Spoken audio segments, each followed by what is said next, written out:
claims that the Trump campaign weakened the GOP platform to pacify Russia as part of its coordination to help Donald Trump win the 2016 election have completely fallen apart.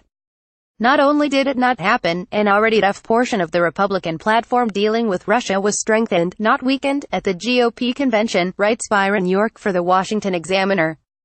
The original draft, which has yet to be released publicly, contained strong language on Russia, and every word of it was kept in the final draft of the platform, an insider shared with York.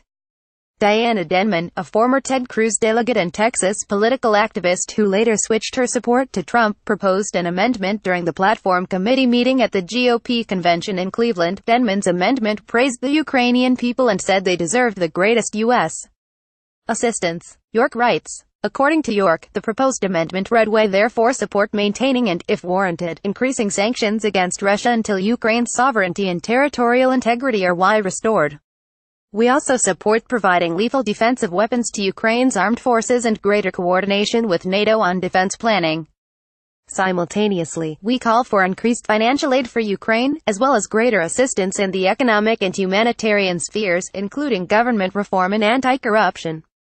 The introduction to the amendment contained generic rhetoric that was later removed at the behest of the Trump campaign.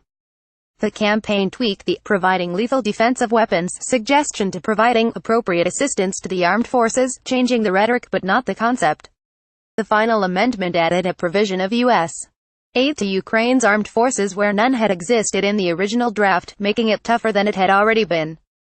Many Democrats and never Trump Republicans seized on the campaign's change from "lethal defensive weapons" to "appropriate assistance," both phrases not included in the original draft but added later, using it to claim the campaign was going soft on Russia. Trump campaign guts GOP's anti-Russia stance on Ukraine, read a July 18 headline in The Washington Post, helping to thrust the false narrative forward.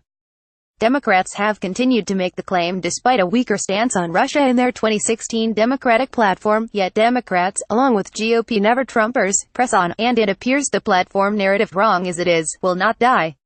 York concludes,